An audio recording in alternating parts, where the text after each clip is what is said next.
김현정의 뉴스 쇼.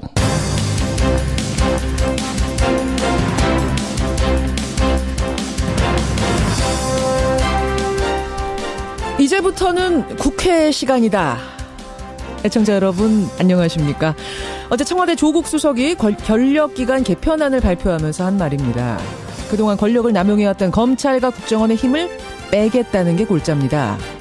그런데 문제는 그 힘을 넘겨받은 경찰이 그 힘을 얼마나 적절하게 쓸 것인가 하는 겁니다. 백남기 농민의 물대포 사건을 떠올려 보면 아직도 경찰은 온전한 신뢰의 대상은 아니기 때문이죠. 결국 경찰이 괴물이 되지 않도록 그 비대한 힘을 잘 관리하는 것, 그것이 관건입니다. 물론 이건 청와대 안입니다. 이 안이 실현되려면 바꿔야 할 법만 6개 이상이죠. 그래서 이제부터는 국회의 시간입니다. 그런데요, 오늘 아침 시간은 권력 개편안보다 당장 미세먼지가 문제네요. 오전에도 중부지방 미세먼지 상태가 좋지 않은데 오후가 되면 전국이 매우 나쁜 상태에 접어듭니다. 마스크들 꼭 챙기시고요. 김현정의 뉴스쇼 출발합니다.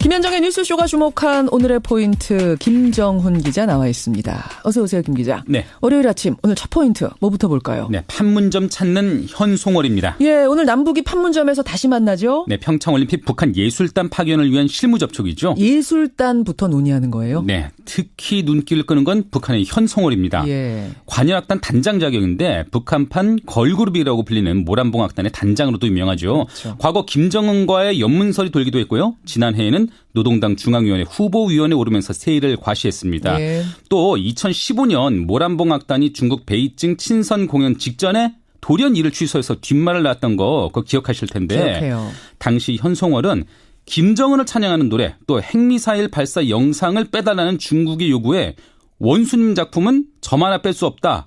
이렇게 말하면서 그렇게 결정을 했다는 것이죠. 그렇죠. 이번 실무 접촉에서는 평창을 찾을 북한 예술단의 구성 또 공연 일정 대한 논의가 주로 이어질 텐데요. 예. 이러한 모란봉 악단이 포함될지도 관심입니다. 예. 그리고 남북 공동 입장 문제, 남북 단일팀 문제 이런 것도 이제 차례로 논의가 될 텐데 오늘 2부에서는 그 문제 한번 얘기를 해보겠습니다. 두 번째 포인트 가죠? 네, 다스 120억 수사의 직무 유기입니다. 어제 BBK 의혹을 수사했던 정호영 전 특검, 그러니까 지금 변호사입니다. 정호영 변호사가 부실 수사 논란에 대해서 정면 반박하는 기자회견을 했어요. 네, 10년 전이죠. 이명박 대통령 당선인을 상대로 수사했던 정호영 전 특검이 다스 120억 횡령 사건 은폐 의혹을 반박하고 나선 건데요. 예. 격리 직원이 횡령했다는 비자금 120억이요. 이거는 다스의 실소유주가 누구냐를 가리는데 중요한 열쇠가 되는 지점이거든요. 그렇죠. 그런데 정호영 특검팀은 수사 결과를 발표하면서 이 비자금의 존재를 공개하지 않았고요. 이후 은폐 논란을 샀습니다. 예. 이에 대해서 어제 정호영 전 특검은 특검 수사 대상이 아닌 횡령 사건을 거론할 경우에는 정쟁과 국론 분열을 일으킬까 봐 공개하지 않았다 이렇게 해명을 했거든요. 그러니까 그 당시로서는 본인이 보기엔 이건 개인 횡령이었다 이거잖아요. 그렇습니다. 예. 수사 대상도 아니었고요. 특검 수사 대상도 아니었고요. 예. 그러면서 수사 자료는 검찰에 인계를 했다는데. 검찰이 더 수사하시오라고 인계를 했는데. 그렇습니다. 근데 검찰은 구체적으로 무엇을 인계받은지 알 수가 없어서 후속 수사를 할 수 없었다는 입장을 내놨습니다. 근데 뭐 국민 입장에서는 특검이든 검찰이든 어쨌든 직무를 유기했다고밖에 볼 수가 없는 대목이죠. 그렇죠. 예, 이 의혹 처음부터 다시 따져봐야 되는 상황이 됐는데 공소시효 만료가 다음 달 20일 아니에요. 네. 얼마 남지도 않아서 이게 제대로 될지 걱정입니다. 마지막 포인트 가죠. 네, 출퇴근 공짜 만든 미세먼지입니다. 아까 제가 미세먼지 말씀드렸는데 정말 오늘 출근하는데 벌써 하늘이 좀 뿌연 상태예요. 네, 중국발 미세먼지가 비상입니다. 오늘 수도권과 충청권 등 전국 곳곳에서 미세먼지 농도가 나쁨을 기록할 것으로 보이고요. 예. 서울은 미세먼지 비상저감 조치를 발령했습니다. 이에 따라 출퇴근길 대중교통이 무료입니다. 그럼 언제까지가 무료예요? 그 시간대로 따지면요. 예. 대상은 첫 차부터 오전 9시 그리고 오후 6시부터 9시까지 이용할 수 있는 버스 그리고 지하철인데요. 예. 다만 경기와 인천 지역 대중교통에는 적용이 안 된다는 점, 이 점 유의하셔야 되겠습니다. 여기까지 오늘의 포인트 김정훈 기자 수고하셨습니다. 네. 헌법 제1조의 정신에 따라 권력기관은 국민을 위해 봉사하도록 거듭나야 합니다. 첫째, 수사권 조정. 둘째, 고위공직자 수사의 이관. 셋째, 직접 수사의 축소, 이제부터 국회의 시간입니다. 예, 청와대가 어제 발표한 검찰, 경찰, 국정원 등 3대 권력기관에 대한 개혁안. 한마디로 요약하자면요. 국정원과 검찰의 힘을 뺀다는 겁니다. 그리고 상대적으로 비대해지게 되는 경찰은 내부를 쪼개는 방식으로 힘을 관리하겠다. 이겁니다. 글쎄요, 뭐 이렇게만 말씀드리면 이해가 쉽지 않으시죠? 이분과 함께 구체적으로 어떻게 바뀌는지 또 일각에서 나오는 우려점들 짚어보겠습니다. 판사 출신입니다. 더불어민주당 박범계 의원 연결해보죠. 박범계 의원님 안녕하세요. 네, 안녕하세요. 반갑습니다. 예, 이번 개혁안 박 의원님은 어떻게 평가하세요? 네, 말 그대로 문재인 정부의 국정 운영에 있어서 국민 주권주의 시대를 저는 선언한 것이다. 이렇게 평가를 합니다. 찬성, 우리 역사, 지지? 우리 역사에서 해방 이후에 언제나 그 정치 권력과 유착된 파워 엘리트 그룹이 있어 왔죠. 예. 그래서 해방 직후에는 경찰의 시대가 있었고요. 이승만 정권 때요. 그다음에 5.16 군사 쿠데타 이후에는 군부의 시대, 그리고 검사의 시대로 이어졌습니다. 이제는 문재인 정부에서 이러한 권력기관의 권한을 재분배해서 권력기관 간의 견제와 균형을 통해 권한의 남용을 허락하지 않겠다. 이런 선언이라고 저는 봅니다. 예. 자, 그럼 좀 하나하나 보죠. 먼저 네네, 그럴까요? 국정원의 힘은 어떻게 빼느냐? 국정원의 대공수사 기능을 전부 경찰로 넘긴다는 겁니다. 이제 오로지 국정원은 대북 정보하고 해외 정보 수집만 해라 이런 거죠? 네네. 예. 힘을 뺀다는 관점보다는 원래 대북과 해외는 너무나 중요한 일들이 많습니다. 이미 전 세계적인 글로벌 시대가 됐고요. 예. 하루나절에 전 세계를 돌아다닐 수 있는 그런 정보와 교통, 통신의 시대가 됐습니다. 그렇기 때문에 국정원이 대북, 해외에만 전념을 해도 지금 모자라는 상황이기 때문에 국내 정치 개입이라든지 또는 대공수사를 다른 쪽으로 국내 정치 개입을 할 수 없고 대공수사는 경찰 쪽으로 이관하는 것으로 그렇게 평가하면 되겠습니다. 자유한국당의 핵심 반대 지점이 이 지점이더라고요. 국정원의 핵심 기능이 대공수사인데 그것 빼면 아예 국정원 해체하란 소리다. 그리고 이 분야에 있어서 지금까지 경찰의 노하우라든지 정보력은 국정원하고 비교가 안 되는데 과연 경찰이 이걸 감당해낼 수 있겠는가? 어떻게 보세요? 국정원의 기존의 대공수사를 담당했던 그러한 조직 부서가 없어지는 건 아닙니다. 기본적으로 대공수사의 전제가 될 만한 첩보와 정보 업무는 그대로 하는 거고요. 예. 그 이후의 단계에서 소위 수사, 사법적 처리를 위한 수사라는 그런 영역을 경찰에게 이관한다. 이미 경찰도 그동안 대공수사 역량들을 갖춰왔습니다. 물론 권한의 남용이 있어 왔죠.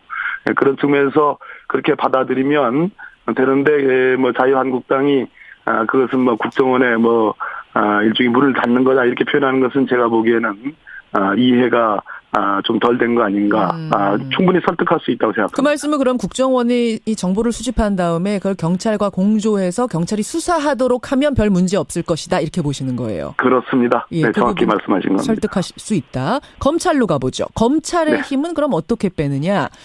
공직자 비리 수사처, 그러니까 공수처를 독립기구로 만들고 거기다 기소권까지 줍니다. 여러분 지금까지 세상 모든 기소권을 다 가지고 있던 검찰이 처음으로 일부긴 합니다만 기소권을 넘겨주는 거죠, 박 의원님.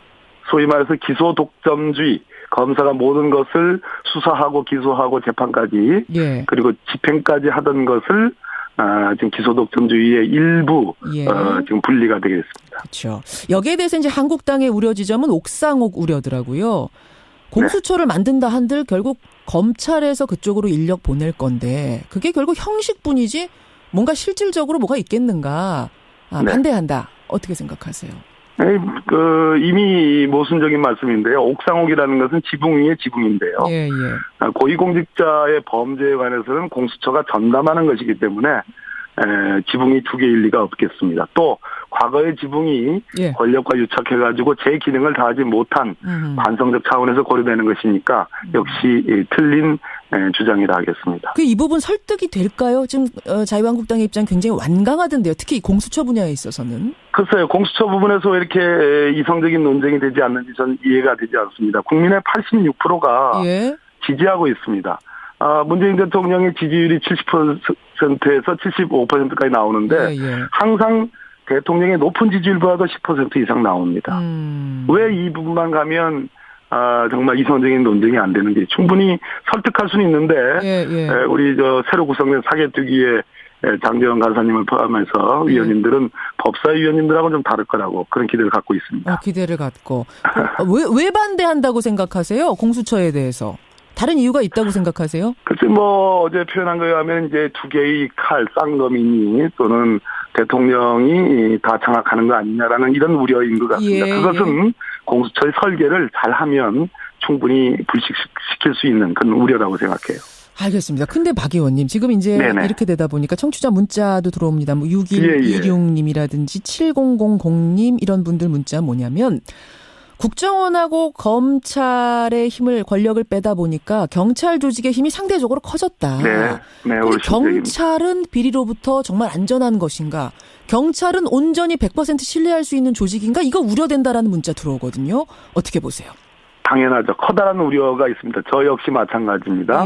지금 서풍적인 인기를 끌고 있는 1987이라는 영화에도 생생하게 그러한 역사적 사실들이 드러나고 있죠. 거기 보면 말이죠. 사실 경찰도 거의 공범이거든요. 맞습니다. 그렇기 때문에 검경 수사권 조정의 대전제가 있습니다. 그것은 자치경찰제의 도입이고요. 또 하나는 소위 수사경찰과 행정경찰의 분리입니다. 그러니까 쪼갠다는 거예요. 내부의 힘을 내부에서 쪼개서 분산시키겠다. 2012년으로 가보면 2012년 12월 그날이 16일인가였을 겁니다. 김용판 서울경찰청장이 수서경찰서에 소위 지시 압력을 가해가지고 압수수색 못하게 했다라는 그러한 의혹들이 나옵니다. 그런 걸 못하게 하겠다는 겁니다. 근데 이제 경찰 내부에서 이런 얘기 나와요. 수사경찰, 행정경찰 쪼갠다는 게 이게 실질적으로 얼마나 효과가 있겠는가. 사실은 수사경찰이 행정도 같이 하게 되고 행정경찰이 수사에도 개입하게 되고 이렇게 선을 좀 넘나들게 되는 거지 그게 무자르듯 쪼개지지 않을 거다. 어떻게 생각하세요? 네, 그건 경찰 측의 얘기고요. 하나를 얻기 위해서는 많은 그 양보와 책임이 따르는 건데요. 너무 욕심꾸러기가 되지 않았으면 좋겠습니다. 경찰이. 이 좋은 기회에 과도한 욕심으로 인해서 정말 얻을 수 있는 것을 얻지 못하는 그러한 과오는 범하지 않았으면 좋겠다 하는 그런 충고의 말씀을 드립니다. 또 수사경찰, 행정경찰 나눈다고 한들 그리고 자치경찰제를 한다고 한들 정말 경찰이 괴물되는 걸 이것만으로 막을 수 있겠는가라는 우려도 꽤 많이 들어오거든요. 그러니까 경찰 내부의 일종의 기관 견제와 균형, 기관의 분리, 권한의 분리, 견제와 균형의 시스템을 도입하는 건데요. 또 하나는 경찰위원회를 제대로 감시 감독 기구로 격상해서 실제로 하는 것도 또 들어가 있습니다. 결국 이제 국회 사개특위가 하실 일이 많게 됐어요, 보니까. 사실 엄청나게 많죠. 청와대가 낸 개편안에 부족한 점들도 보완해야 되고 여러 가지를 해야 되는데 장제원 자유한국당 의원은 이런 얘기했습니다. 간사하세요. 청와대가 이렇게 먼저 가이드라인을 내버리면 어떡하느냐. 이거는 사개특위를 좀 무력화하려는 거 아니냐. 어떻게 생각하십니까? 이미 지난 6월달, 7월달에 국정기획자문위가 출범해서 정리된 로드맵입니다. 이것을 일종의 행정부의 수반인 대통령과 대통령의 비서인 민정수석 비서관이 강조를 하는 겁니다. 사개특위가 실질적으로 가동되기 전에 이러이러한 문재인 정부의 국정 철학, 국정 운영 기조를 저는 강조한 것이다. 그렇기 때문에 이것이 무슨 가이드라인을 제시했다든지 그런 오해는 좀 거두어 주십사. 지금부터 국회의 시간이고요. 국회의 시대가 지금 온 겁니다. 알겠습니다. 착실한 논의를 하면 되겠습니다. 착실하게 논의해 가자. 박범계 의원 여러분 만나고 계십니다. 박 의원님 시간이 조금밖에 안 남았지만 하나만 좀 질문 드릴게요. 다스에 대한 수사가 지금 진행 중입니다. 그렇죠. MB까지 과연 수사할 수 있겠는가 없겠는가 이 부분이 관건인데 시간 얼마 안 남았고요. 지금 MB에 대한 증거 새로 나온 게 있답니까? 이제 압수수색을 전격적으로 했고 관련 증거들이 좀 확실하게 이렇게 수집이 되고 있는 것 같습니다.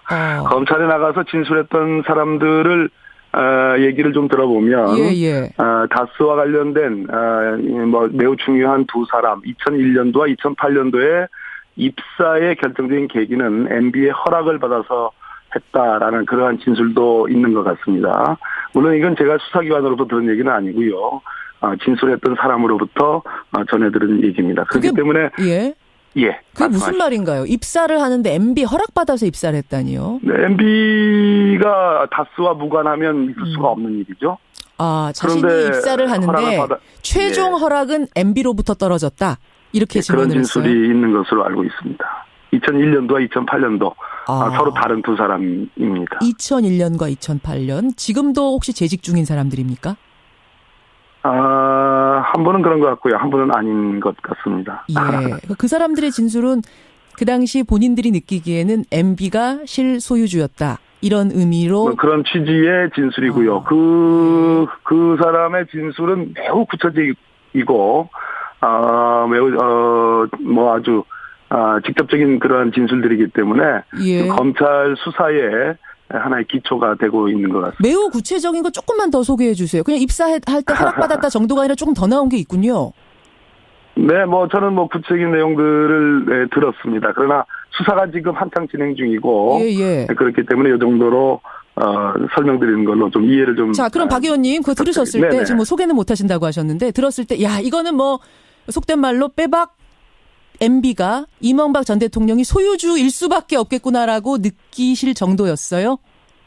6가지 정도를 제가 들었는데요. 예. 그러한 내용들은 다 구체성을 갖고 있고 시점도 있고 예. 정황적으로도 보강이 되는 그런 측면이기 때문에 검찰이 수사하지 않을 수 없는 상황이다. 증거다. 이 정도로 저는 판단을 했습니다. 예, 여기까지 확인하겠습니다. 네. 고맙습니다. 네, 감사합니다. 판사 출신입니다. 더불어민주당 박범계 의원이었습니다.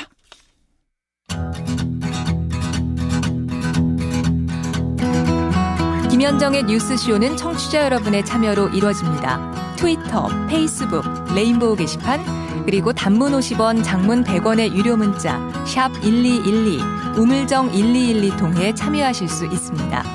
김현정의 뉴스쇼, 여러분과 함께 만듭니다.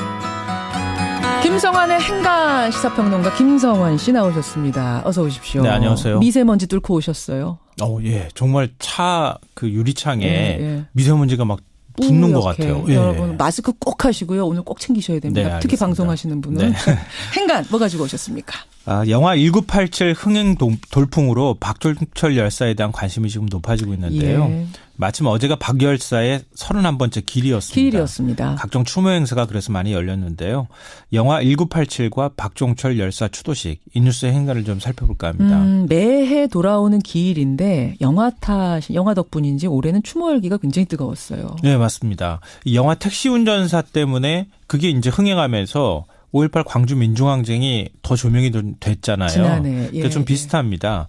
영화 1987 덕분에 박종철 열사를 기억하는 사람이 많이 늘었습니다. 또 예년에 비해서 추모 열기도 더 뜨거웠는데요. 어제 박 열사 묘소가 있는 경기도 마석 모란공원에서 추도식이 열렸습니다. 이 고문치사 사건을 폭로한 이부영 전 국회의원, 이한열 열사 어머니, 배은심 씨 등 한 150여 명이 참석을 했습니다. 또 추도식 하루 전에는 영화 1987 장준환 감독과 배우들이 묘소를 찾아서 또 고인을 추모하기도 했고요. 그래요. 서울 관악구청은 박 열사가 대학 시절 지냈던 하숙집 앞 거리, 이 녹두거리라고 하죠. 서울대 녹두거리. 이거를 박종철 열사 거리로 명명하는 행사도 가졌습니다. 또 이철성 경찰청장은 주요 간부들과 이 옛 남영동 대공분실을 찾아서 영정 앞에 헌화를 했는데요. 이 경찰 지휘부가 단체로 공식 방문을 해서 박 열사를 추모한 건 이번이 처음 있는 일입니다. 저는 이 장면이 제일 인상적이더라고요. 네. 이철성 경찰청장. 사실은 백남기 농민 사망 사건, 그 물대포 사건과 오버랩이 되는 인물 아닙니까? 네, 맞습니다. 겹쳐져서 떠오르는 인물인데 그 인물이 헌화하는 그 장면이 상당히 저는 인상적이었는데 이 뉴스에도 행간이 있습니까? 네. 첫 번째 행간은 아직도 정부의 공식 사과를 받지 못했다입니다. 누가요?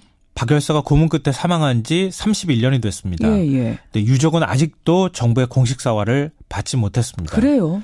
강산이 3번이 바뀌고도 남은 시간이 흐르고 정권은 무려 7번이나 바뀌었습니다. 그런데도 정부의 공식 사과는 단 한 번도 나온 적이 없습니다. 아니 2009년인가요? 그때 그 과거사정리위원회가 고문치사 사건 조사했잖아요. 네네. 정부와 검찰이 유족에게 사과하라 당시에 권고도 했습니다. 했잖아요. 했는데 강간무소식입니다. 정권이 바뀌어서 이번에는 사과받을 수 있을까 이렇게 유족들이 기대를 했었던 것 같은데요.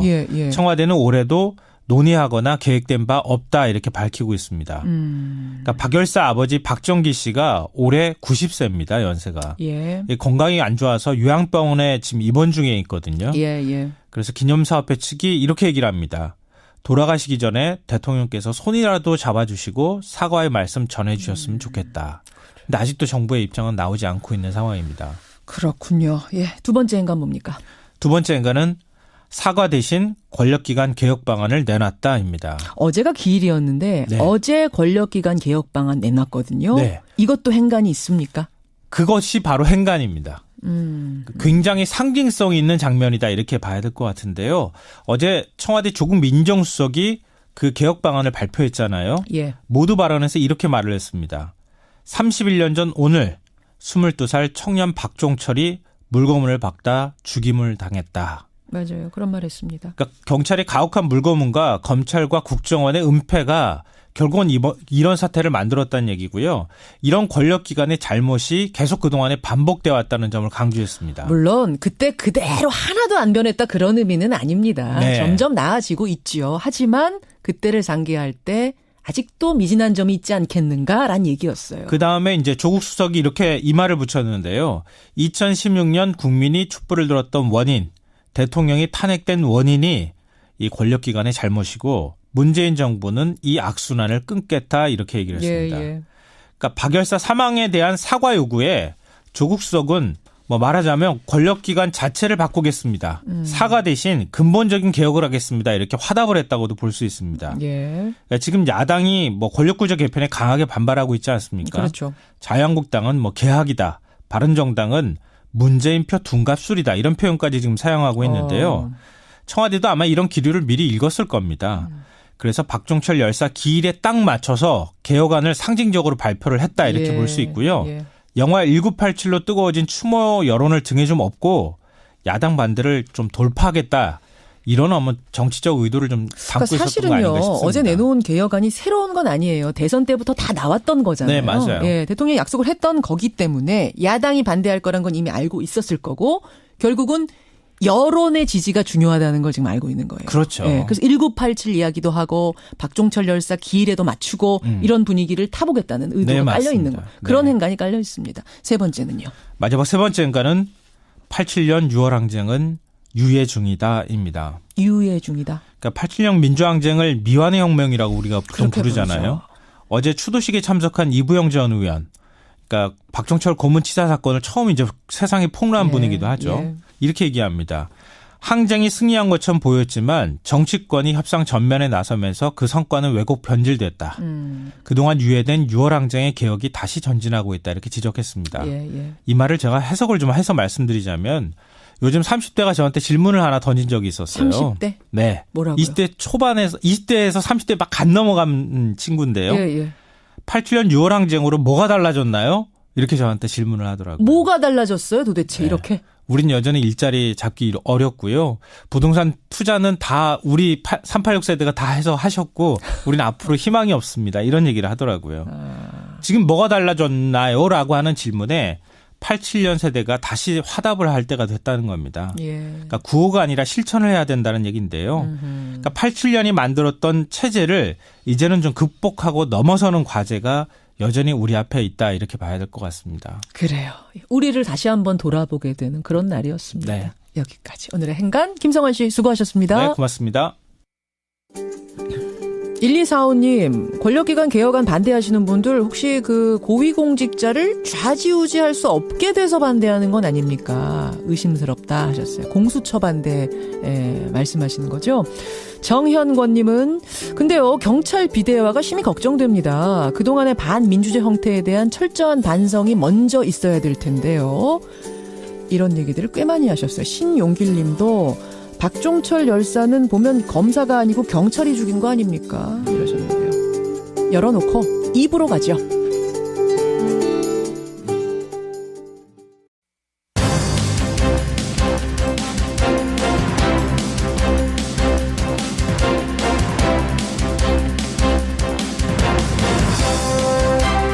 김현정의 뉴스쇼 2부 출발합니다. 평창올림픽 개막식 이제 25일 남았습니다. 여러분 남북 공동 입장 어떻게 생각하세요?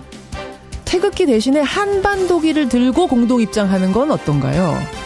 아예 내친 김에 남북 단일팀을 꾸리는 건 어떻게 보십니까? 예, 남북 실무회담이 오늘부터 본격화가 되는데 이런 구체적인 부분을 테이블 위에 올리게 될 겁니다. 그 전에 우리의 생각을 먼저 모아보지요. 오늘 여론에서는요, 가상화폐 광풍을 좀 돌려봤습니다. 지난주에 거래소 폐지 얘기까지 나오고 또 여론이 떠들썩했는데요. 거래소 폐쇄냐? 아니다. 폐쇄까지는 아니고 규제 정도가 좋다. 아니다. 지금처럼 자유롭게 하자. 이 세 가지 안을 넣고 여러분의 여론을 들어봤습니다. 그 결과 가지고 이택수 대표 오고 계세요. 잠시 후에 확인을 하죠. 오늘 화제의 인터뷰는 특히 야구 팬들을 설레게 할 만한 분이 나옵니다. 작년 10월 23년간의 프로야구 선수 생활을 마치고 제2의 인생을 시작한 선수죠. 영원한 국민 타자 이승엽 선수. 예, 이승엽 선수 오늘 김현정의 뉴스쇼에 나옵니다. 야구 팬들, 특히 삼성 팬들 질문 많으실 거예요. 의견들 보내주시고요. 잠시 후에 모셔보죠. 50원의 단문 100원의 장문 유료 문자 샵 1212 카톡 레인보우까지 열어놓고 출발합니다. 예, 북한이 평창올림픽에 참가합니다. 참가까지는 사실상 확정적입니다. 그리고 오늘부터 진행될 실무회담에서 그 외에 이제 세부적인 내용들 논의하게 되는데요. 그 중에서도 남북 공동 입장, 그리고 남북 단일팀까지 성사가 될 건가, 이 부분이 큰 관심사고 동시에 논란이죠. 우선 남북 공동 입장의 경우에는요, 올림픽을 치르는 국가에서 자국 국기를 들지 못한다는 점, 또 남북 단일팀의 경우에는 우리 대표 선수들의 노고를 무시하는 처사가 아니냐라는 점이 지금 논란의 핵심입니다. 여러분 어떻게 생각하세요? 벌써부터 문자가 많이 들어오는데 여러분 문자 보내주십시오. 예, 우리 여론을 또 집계해 보겠습니다. 양측의 입장을 들으면서 여러분 판단하시면 됩니다. 두 분 모셔보죠. 먼저 더불어민주당 김광진 전 의원 나와 계십니다. 안녕하세요, 김 의원님. 예, 안녕하세요. 예. 김광진입니다.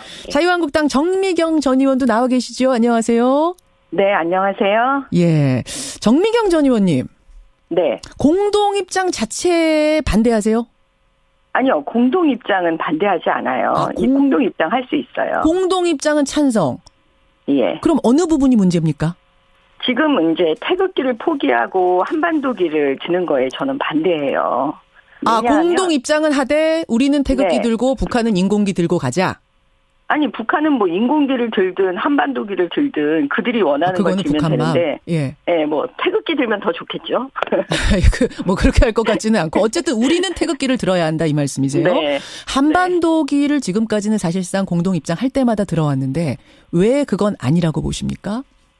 그 올림픽, 특히 스포츠는 예. 최근에는 저는 그 입장이 더 강한데 뭐냐면 그 정치에 이용당하는 느낌, 정치에 이용하는 이런 거에 대해서 이제 그 불편해하시는 분들이 점점 더 많아지시는 것 같아요. 예. 왜냐하면 그 올림픽이 이제 각국 선수들이 자기 나라를 대표하면서 또 국민들이 응원하고 이런 걸 뛰어넘어서 최근에는 그 내가 좋아하는 종목에 내가 좋아하는 선수를 보기 위해서 그 현장으로 달려가는 그 동호인들이 만들어지고 있어요. 예. 전 세계적으로 이 국가의 국경을 넘어서서. 예. 그런데 그런 분들이 가장 불편해하는 게 뭐냐면 이 정치와 스포츠가 이제 연결돼 버리는 거거든요. 예. 사실 그런 분들의 힘에 의해서 어떻게 보면 이 올림픽이 성공할 수 있는 건데 혹시라도 그것 때문에 평창 올림픽이 성공하지 못할 수도 있지 않나라는 그런 걱정 때문에 일단은 그 한반도기 드는 거는 일단 저는 반대합니다. 그다음에 한반도기를 드는 행위가 정치적으로 비칠 수 있다? 그렇죠. 예. 그다음에 두 번째는 과거에 한반도기를 뭐 9번 정도 들었다고 하는데 예. 그래서 우리가 얻은 게 무엇이냐는 거죠. 결과적으로는 스포츠가 정치를 바꾸지를 못합니다. 스포츠 위에 정치가 있기 때문에. 알겠습니다. 그래서 제가 볼 때는 그 태극기를 포기하면서까지 우리가 얻을 게 없습니다. 그다음에 지금 이번에 만약에 북한이 북핵을 포기하고 올림픽에 참가를 했다면 그걸 감수해서라도 우리가 그러면 태극기를 포기해 줄 수 있지 않을까라고 검토는 해볼 수가 있지만 지금 뭐 북핵 포기하지도 않고 있는 상황인데 굳이 우리가 태극기를 포기할 이유가 없습니다. 자, 김광진 전 의원님 어떻게 생각하세요? 일단 그 의원님 말씀하시는 것 자체가 약간 좀 이율배반이 있는 게 아닌가 싶은데요. 듣는 분들도 그렇게 생각하실 것 같은데 공동 입장이라고 하는 것은 동의한다 이렇게 말씀하셨습니까? 예. 그 뜻과 의미라고 하는 것이 충분히 있다라고 하는 것을 다 전제하고 계심에도 불구하고 북한은 그럼 차라리 태극기를 들고 그 안에서 같이 오는 게 좋겠다라고 하는 것에 대해서도 말씀하실 수가 없고 그건 상식적이지 않고 그런다고 북한이 대한민국은 태극기를 들고 북한은 인공기를 들고 오는 게 더 좋겠다라고 하는 것에 대해서도 답하지 못하는 상황이라면 차라리 공동입장이라고 하는 것을 동의할 수 없다라고 말씀하시는 게 맞겠죠. 그래서 그건 조금 그 말 자체가 좀 달라졌다라는 생각이 들고요. 두 번째는 스포츠 정신이라고 하는 것이 그러니까 말씀하신 것처럼 스포츠가 스포츠 자체에 다 와야 된다라고 하는 것은 동의합니다. 다만 스포츠 정신이라고 하는 것, 특히나 올림픽 정신이라고 하는 것이 단순하게 4년간 준비했으니 누가 1등하냐 2등하냐라고 하는 것만을 보는 것이 아니죠. 스포츠 정신이라 함은? 그렇죠. 우리가 생각하는 올림픽 정신이라고 하는 것은 이것을 통해서 인류 자체가 그 모든 국가를 초월해서 평화로 나아가자라고 하는 그 정신에 있는 것인데 그래서 모든 국가가 유엔에 모여서 이 올림픽 기간에는 전쟁이나 내전이나 종식을 중단시키자라고 하는 것에 대한 결의안도 내기도 하고 그러지 않습니까? 그래서 그것들을 그 올림픽의 평화의 정신을 단순하게 정치행위다라고 단정 짓는다라고 하는 것도 좀 동의하기 어렵습니다. 자, 이 부분에 대해서 정미경 전 의원님 답변 좀 들어보죠. 스포츠 정신, 올림픽 정식은 인류의 평화다. 그런 의미에서는 평화의 상징 한반도기 들 수 있지 않느냐? 어떻게 생각하세요? 한반도기를 평화의 상징이라고 세계인들이 봐줄까요? 저는 일단 그걸 평화의 상징이라고 봐주지 않고요. 진짜 이 평창올림픽이 지금 김광진 의원님이 말씀하시는 대로 진짜 평화가 되려면 북핵을 포기해야 되는 거예요. 북핵 포기하고 우리는 평화의 상징인 이 평창올림픽에 참가한다고 북한의 김정은이 얘기를 해야 되는 거예요. 그렇지도 않은 국면에서 무슨 평화인가요? 한반도기만 든다고 평화가 되는 거는 아니에요. 김광진 의원님? 물론 비핵화까지 가는 것이 모든 그 국가들의 바람이겠죠. 그러나 지난 10년간 남북관계 경색으로 한 발도 나아가지 못한 상황에서 이 한 발이라도 지금 뛰고 있다라고 하는 것은 누구보다 정미경 의원이 더 잘 아실 거라고 생각합니다.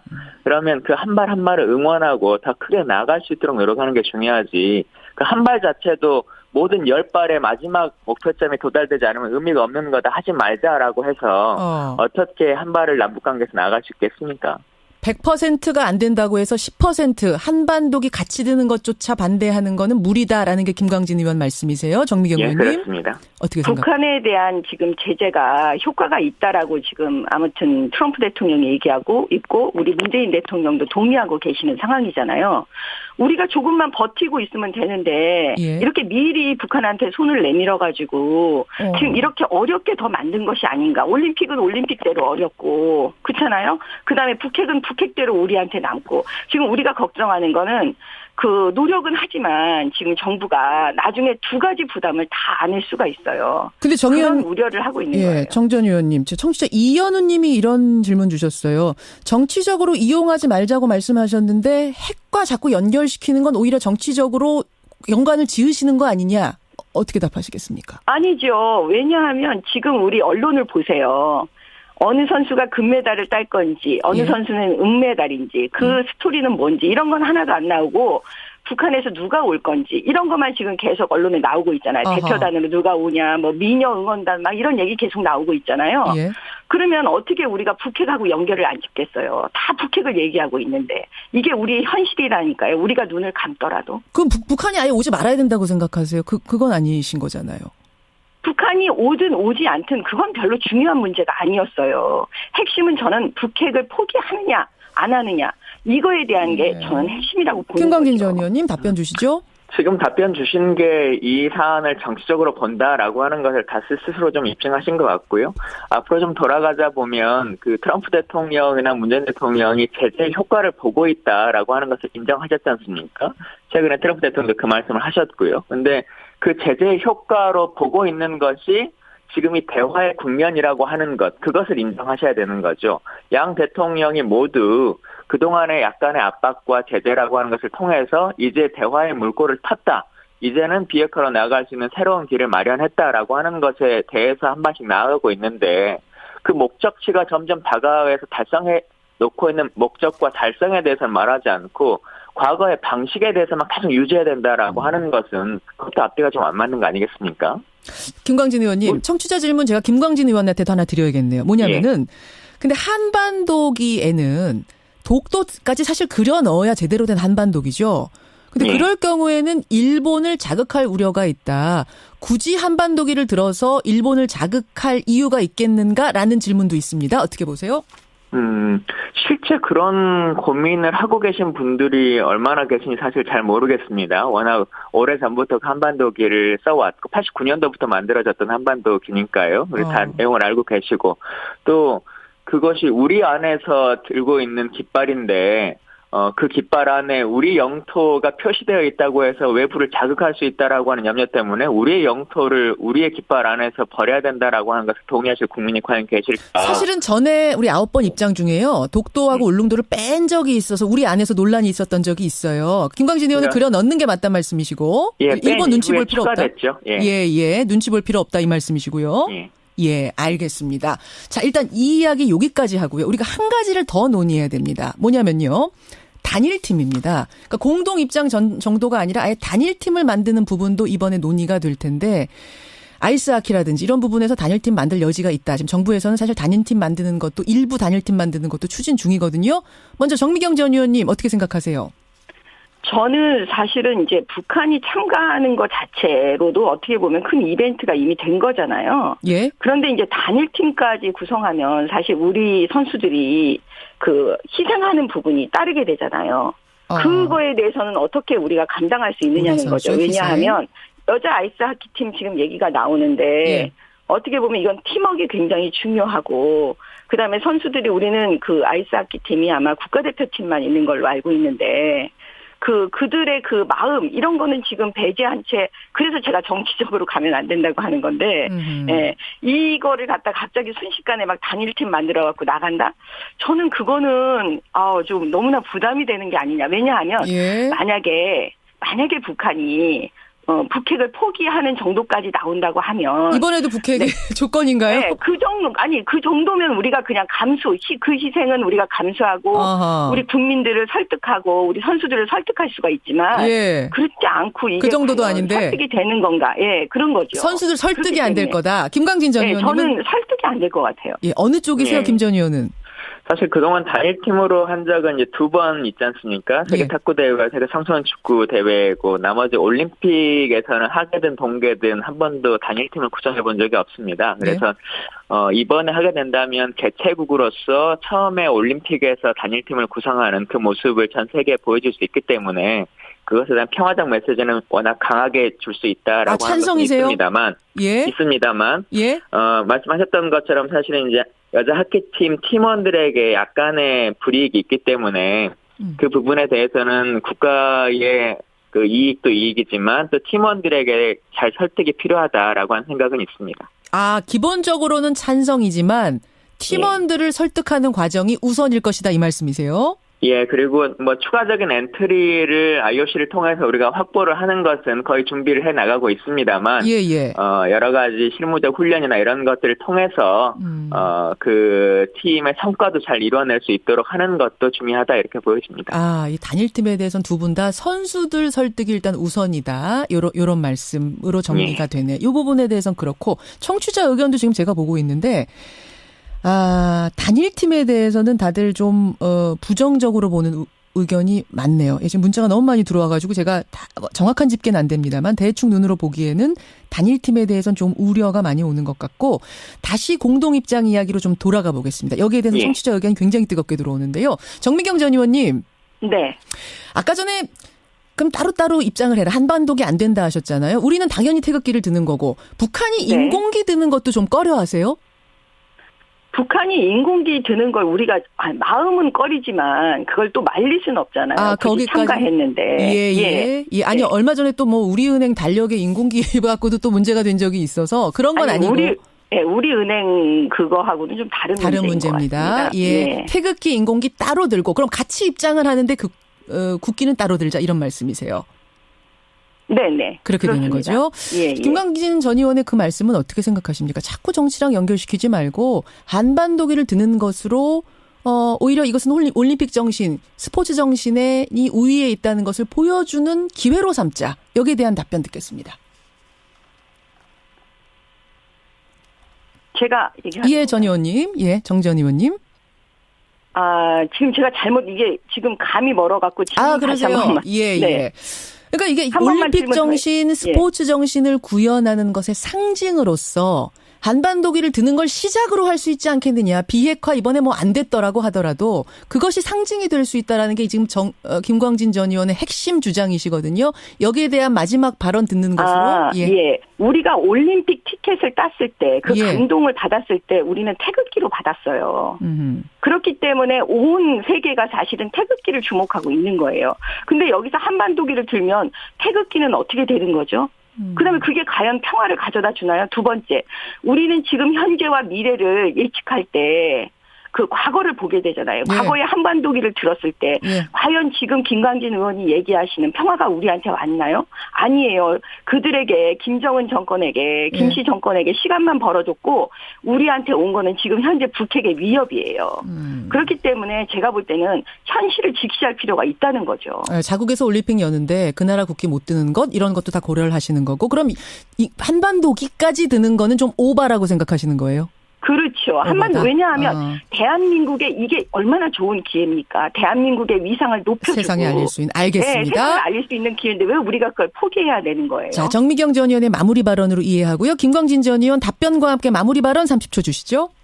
예, 그 과거를 봐야 된다라고 하셨는데요. 동의합니다. 그동안 우리가 통일을 위해서 한반도기를 들고 입장했었던 90년대부터 2006년도까지는 남북 간의 대화도 가능했었고 여러 가지 분쟁에 있어서도 지금보다 훨씬 심각하지 않았습니다. 그런데 그런 것들을 다 막아놓은 상태에서 훨씬 더 심각해진 남북 관계를 지난 정권에서 만들어냈다라고 하는 걸 스스로 생각하셨으면 좋겠습니다. 예, 알겠습니다. 여러분은 어떻게 생각하십니까? 여러분의 문자는 계속 받으면서 진행을 하죠. 두 분 고생하셨습니다.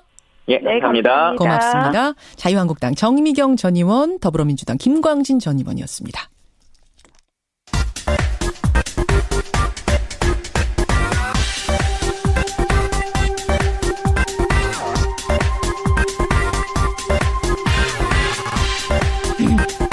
한 주간의 최신 여론조사 결과를 알아보는 시간입니다. 이택수의 여론 리얼미터 이택수 대표 나오셨어요. 어서 오십시오. 네, 안녕하세요.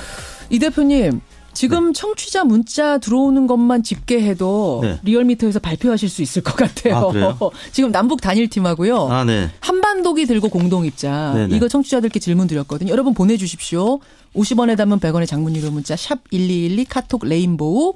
이걸로 지금 우리 끝나는 시간까지 한 30분 남았거든요. 여러분의 의견 계속 받겠습니다. 예, 요 결과를 이 대표님. 네. 그냥 마지막에 저희가 발표할게요. 네네, 알겠습니다. 리얼미터한테 안 드리고 저희가 발표하겠습니다. 여러분의 의견 보내주세요. 단일팀 의견은 어떤지, 한반도기 들고 공동입장 의견은 어떤지 보내주십시오. 자, 우리가 주말 동안 조사한 여론으로 가보죠. 네. 가상화폐 하세요? 아니요. 이 대표는? 아직 못 해봤습니다. 전혀 안 하세요? 네. 아니, 이 대표님은 굉장히 트렌드에 빠른 분이신데 안 하셨네요. 어떻게? 제가 가상 번호에 대해서는 전문가지만 안심 번호를 통한 여론조사, 가상 화폐는 제가 잘 모르기 때문에. 안심 번호, 가상 번호 연구하는 것만으로도 머리가 아픈데 맞습니다. 내가 가상 화폐까지.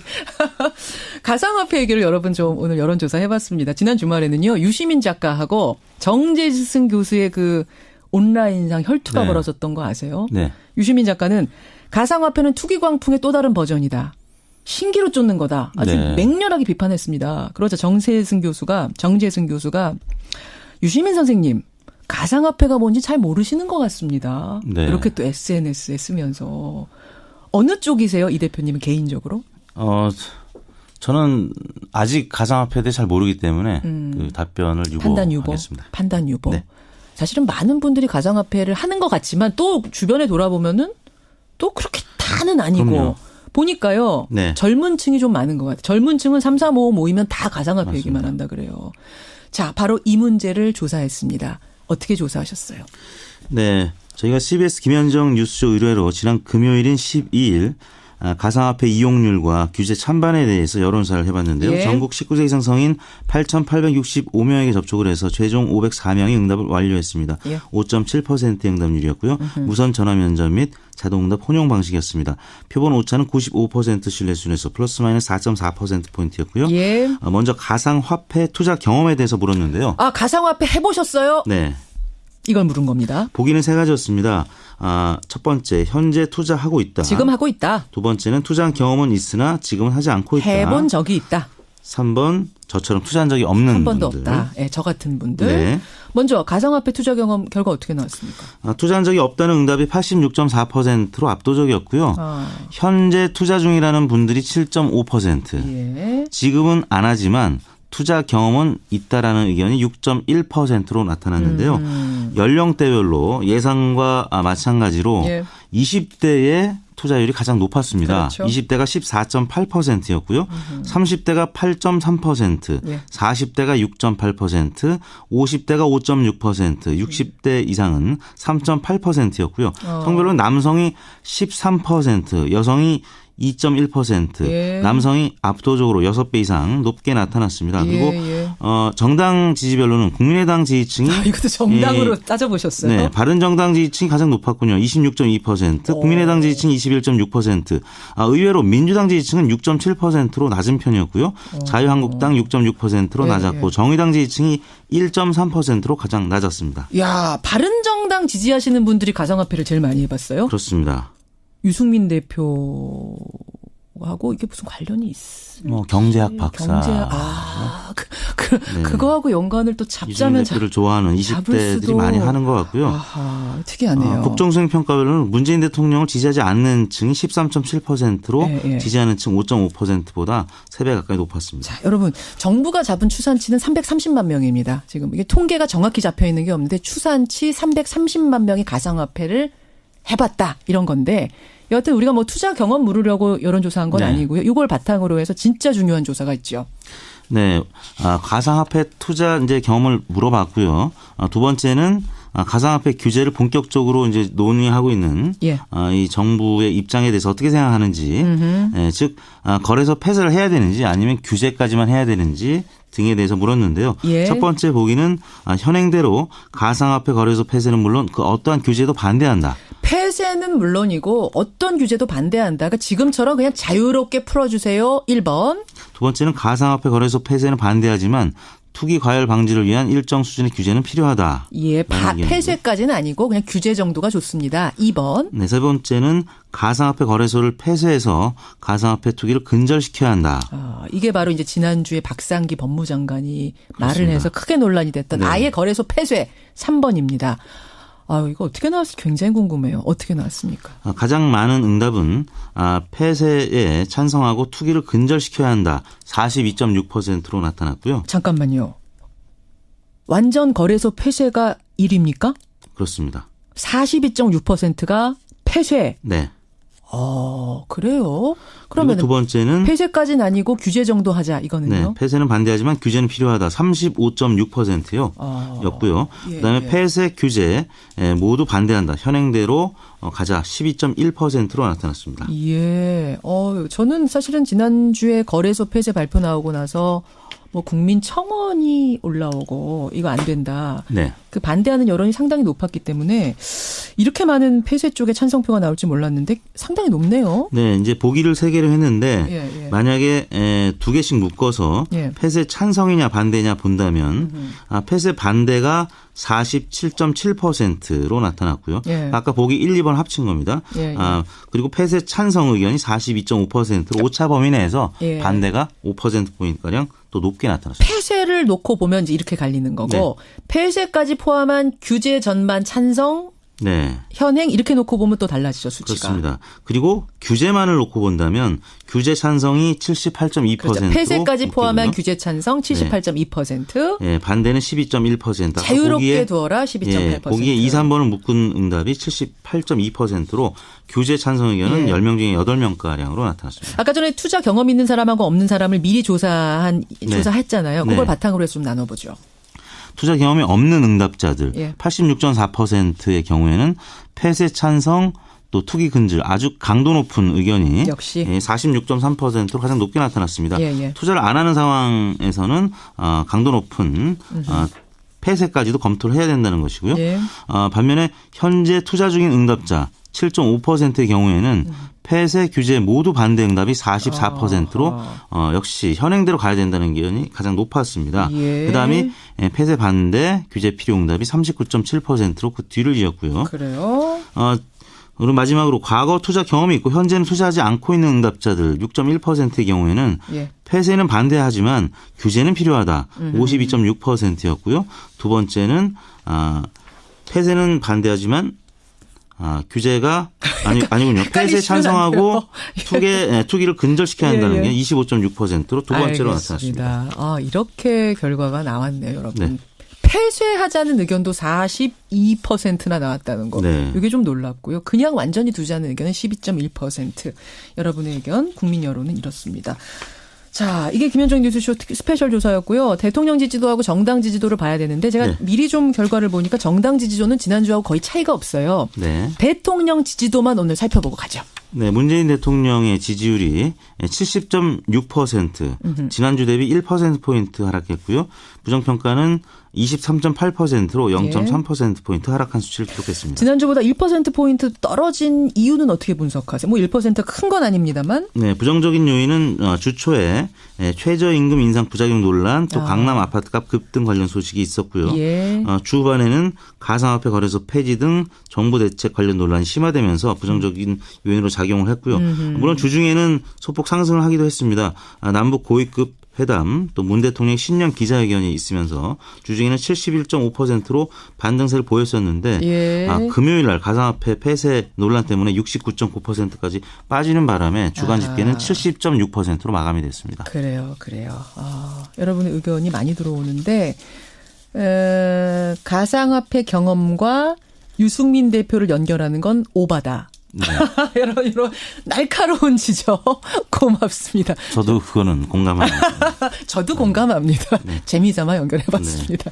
네, 이번 조사는 지난주 월요일인 8일부터 금요일인 12일까지 5일 동안 전국 19세 이상 유권자 45,877명에게 통화를 시도해서 최종 2,510명이 응답을 알렸습니다. 5.5% 응답률. 조사 방법은 같았습니다. 표본 오차는 95% 신뢰 중에서 플러스 마이너스 2%포인트였습니다. 청취자 양재하님은요. 근데 해보지도 않은 분들이 그렇게 많은데 해보지도 않고 폐쇄를 말하는 건 좀 그렇다. 이런 문자도 지금 들어오긴 해보신 분들은 두 가지 측면이 있을 것 같습니다. 남이 돈 벌면 배 아픈 거. 두 번째는 또 너무 돈 날리는 거에 대한 또 걱정, 우려 이런 부분들이 복합적으로 작용한 것이 아닌가 싶습니다. 그럴 수도 있겠네요. 예, 여러분의 의견 받으면서 이택수 대표 다음 주에 뵐게요. 네, 고생하셨습니다. 감사합니다.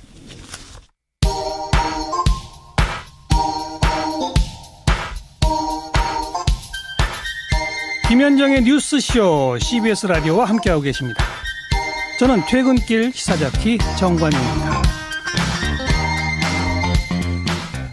한반도기 들고 공동입장 그리고 남북 단일팀 두 가지를 가지고 뉴스쇼 여론조사 돌리고 있습니다. 예, 표본 오차 이런 거는 저희가 구할 수는 없어요. 구할 수는 없는데 문자 지금 많이 보내주고 계세요. 지금 중간 스코어는요. 한반도기에 대한 여론은 거의 5대5랍니다. 그렇군요. 뉴스쇼 여론조사입니다, 여러분. 표본 오차 이런 건 모릅니다만 일단 여러분 문자만으로 봤을 때는 5대5로 지금 중간 스코어 들어오고 있고요. 단일팀은 거의 반대. 7대3의 비율로 반대가 높은 게 중간 스코어입니다. 한 15분 정도 더 할 수 있죠. 예. 15분 정도 더 50원의 단문 100원의 장문 유료 문자 샵 1212 카톡과 레인보우로 의견 더 보내주십시오. 한반도기 들고 공동입장 그리고 남북 단일팀 두 개에 대한 의견 보내주시면 되겠습니다. 여러분의 문자 좀 들어온 거 보니까요. 3159님은 단일기 그러니까 한반도기 당연히 찬성입니다. 한반도기가 물결치는 경기장의 함성 상상만으로도 벅차요. 이런 분이 계시는가 하면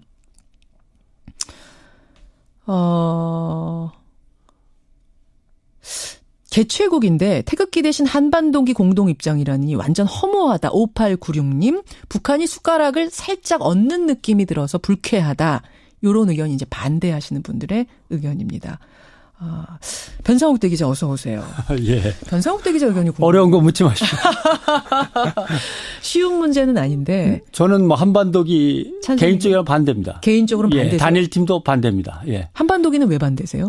그냥 올림픽 길을 들고 그냥 같이 입장하고 갔으면 각자 자기네 나라 국기를 갖다 다는 거지 뭐 그렇게 오버할 필요는 없어요. 참가하는데 이미 큰 의미가 있는 거고, 예, 그들을 이제 올림픽에 불러서 거기서 남북이 그래도 뭔가 새로운 활로를 찾아가는구나라고 하는 느낌을 주면 되는 거지. 한반도기에 너무 매달릴 필요는 없다고 생각합니다. 그렇긴 합니다만 매달리자는 의견은 아니지만 한반도기가 상징하는 게 있잖아요. 이미 9번의 공동 입장이 있었고. 근데 우리나라에서 할 때 또 드는 것에 오히려 상징이 될 수도 있는데 평화의 상징이 될 수도 있고. 예. 전 세계에 우리가 이렇게 하나였음을 알릴 수도 있는 기회가 될 수도 있는데요. 전 세계 사람들이 그렇게 봐줄지 달리 봐줄지는 잘 모르죠. 모르는 또 문제입니다. 우리 의견이 예. 갈리는데 여러분 하여튼 여러분의 의견 보내주시고요. 기자 수첩 뭐 가지고 오셨어요? 우리 언론이 우리 국민으로부터 얼마나 신뢰를 얻고 있느냐. 국제 여론조사 결과가 어제 오후에 전해졌습니다. 예. 미국의 유명 여론조사 기관인 퓨 리서치 센터가 지난해 38개 나라 시민을 나라별로 1000명씩 표본 집단해서 언론 신뢰도를 조사한 결과가 이제 공개된 거죠. 우리나라 언론 신뢰도. 이거 기자 수첩에 가지고 나오신 걸 보면 성적이 안 좋군요. 예. 이제 뭐 촉이 많이 발달하셔가지고. 세계 최하위 수준이다. 최하위 수준이요? 예. 첫째 부문은 정치인데 언론이 정치 보도를 공정하게 잘한다고 응답한 비율을 보면 우리나라 국민 중에 27% 응답자 중에 27%만 정치 보도 잘하고 있다. 38개국 중에 37위입니다. 꼴찌는 그리스입니다. 꼴찌는 그리스인데 워낙 성적이 나쁩니다. 18%밖에 안 됩니다. 스페인, 칠레, 이탈리아, 레바논이 다 30%대로 우리보다 위에 있습니다. 성적이 나쁜 나라들인데. 정치는 그렇고. 일본이 이렇게 정치 보도를 잘한다고 1등으로 가 있네요. 일본이 이상하네요. 1등을 했어요. 정치 아니고 전반적으로 언론이 잘 보도하느냐. 한국과 그리스가 역시 36, 22로 꼴찌입니다. 콜롬비아, 칠레, 폴란드, 이탈리아가 우리보다 위에 있고 일본은 또 역시 65%로 우리보다 갑절 높은 긍정적인 답변을 얻어내서 1위고. 일본 언론의 신뢰도가 이렇게 높습니까? 일본 국민들에게? 이게 지난 6월 공개된 영국 로이터 저널리즘 연구소 때도 우리가 36개국 중에 최하위였기 때문에 이렇게 그냥 굳어지는 걸로 됩니다. 언론의 처지를 조금 변명만 한다면 우리 국민이 너무 정치 수준과 언론 해독 능력이 뛰어나신 거 아니냐. 점수가 그래서 야박하게 나오는 거 아니냐. 더 높은 수준을 원하신다. 두 번째. 언론이 워낙 요새 우후죽순 난립하다 보니까 지금 6,000개거든요. 예, 신문법 적용을 받는 언론만. 6,000개 이상의 언론이 우리나라에 존재해요? 예, 인터넷 언론들이 많이 생겼기 때문에 지금도 새로운 매체가 계속 생겨나고 기자는 많네요. 계속 늘어나는데 기자를 교육시키고 훈련시켜서 자격시험을 보고 허가증을 주는 것도 아니고. 그렇죠. 또 뭐 훈련 과정도 제대로 없고. 참 난감하다라는 말씀을 드리는데 여기에 대해서 반론을 제기하시는 분들은 당연히 그러면 뭐 큰 언론사, 대형 언론사, 유명한 언론사는 잘하냐? 그렇죠. 거기가 더해. 뭐 이럴 수도 있거든요. 그러니까 사실 왜곡 보도와 가짜뉴스 소동 빚는 그 메커니즘을 보면요. 오히려 대형 언론사들이 크게 보도를 하고 그걸 중소 인터넷 신문 뭐 이런 곳 영세한 신문들이 베껴 쓰고 이러면서 더 커지고 그렇죠. 이런 식 아니었어요? 우리 언론의 문제를 단적으로 드러내는 게 기자정음이라는 게 있어요. 혹시 보셨는지 모르겠습니다. 기자정음? 예. 지난 가을부터 조금씩 나돌다가 요새는 뭐 확대되고 있는데 훈민정음에 이렇게 시작하잖아요. 나란 말씀이 중국이 달라. 중국과 달라. 백성들이 혼란을 겪으니 그렇죠. 새로 만든다. 기자들이 기사에 쓰는 용어들이 본래의 뜻하고 완전히 달라서 여기에 설명을 해놓으니 제대로 알고 백성들은 잘 읽어보라. 이게 네티즌들이 만든 겁니까? 기자정음? 계속 번지고 있는데 읽다 보면 너무 심하게 이렇게 야단친다는 느낌도 있는데 수긍을 안 할 수도 또 없어요. 어떤 식이에요? 예를 들면. 먼저 제목에 주로 쓰이는 분석. 속보 이렇게 달고 나가면 자기가 빨리 전달해 준다는 뜻인데 사실은 연합기사나 남의 기사를 후다닥 빨리 베꼈다. 이런 뜻이랍니다. 그다음에 단독. 특종이라는 뜻인데 그렇죠. 나 혼자 베꼈습니다. 나만 이렇게 생각합니다. 이런 뜻이다. 종합. 종합은 뭘까요? 여러 기사를 이제 정리한다, 종합한다 이건데요. 분석을 갖다 종합적으로 했다는 뜻인데 여러 기사를 베꼈으니까 그렇게 아십시오. 그리고 아까 얼른 베낀 게 부족해서 조금 더 살을 붙였다. 이런 뜻이다. 그럼 충격 이런 것도 다는 언론사 충격은 있잖아요. 내용엔 별거 없어서 제목이라도 이렇게 답니다. 이런 뜻이고요. 제목만 충격적입니다. 예, 그다음에 아찔 이런 제목 많이 붙죠. 아찔. 이거는 열어보시면 여자 벗은 사진이 있습니다. 이런 뜻이랍니다. 이거 참 부끄럽고. 그다음에 경악. 이럴 수가. 이거는 여음구다. 여음구 기억나시죠? 뭐 아으 동동다리 얄라리 얄라성 이런 거 그냥 운율 맞추느라고 집어넣는 거. 숨 막히는 뭐 그저 그런 이런 뜻이고요. 숨 막히는 이 제목에 있으면 취재 결과 이거는 연합뉴스를 검색하니까 이렇게 나옵니다. 뒤져본 결과 팩트 체크를 해보니 이거는 네이버나 다음에 한 2번 검색해 보니까 이런 뜻이고 바로 잡습니다. 이거의 뜻은 뭐냐? 바로 잡습니다. 바로 이렇게 잡습니다는 시작하면. 기사 잘못 썼을 때 정정하는 그렇죠. 거죠. 그러니까 스스로. 독자들이 도대체 이걸 어떻게 알았지? 이런 뜻이랍니다. 그다음에 구설수에 올랐다. 이거는 트위터에 그렇게 떠들더라. SNS에. 예, 그다음에 용납할 수 없는. 용납할 수 없는. 예, 그게 왜요? 이거는 우리 언론사랑 정치적으로 입장이 반대다라는 뜻이랍니다. 예, 그래서 뭐 국민 대다수가 하면은 우리 언론사 사무실 사람들은 그렇게 생각한다. 네티즌 반응은 나랑 내 친구도 네티즌인데 우리 친구랑 나랑 이렇게 생각했었다. 기자랑 기자 친구랑은 이렇게 생각해요. 예, 그래서 기자들로서는 난감하지만 제가 생각하기엔 이건 거친 형태의 미디어 리터러시다. 그래요. 그렇죠.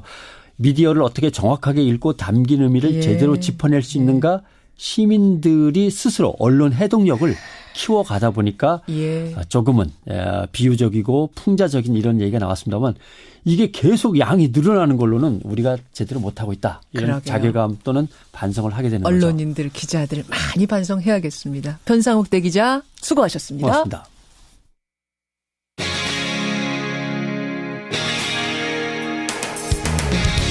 여러분께서는 지금 CBS 라디오 김현정의 뉴스쇼를 함께하고 계십니다.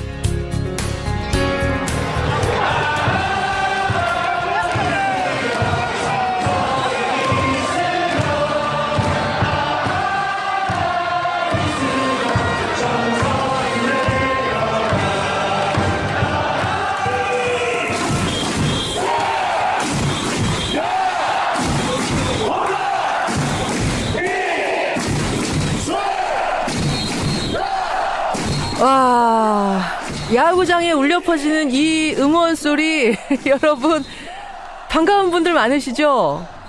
바로 이승엽 선수를 목이 터져라 응원하는 야구 팬들의 그 소리입니다. 전 삼성 라이온즈의 타자 이승엽 선수 지난해 10월 마지막 경기, 은퇴 경기를 끝으로 23년간의 프로야구 선수 생활을 마무리했지요.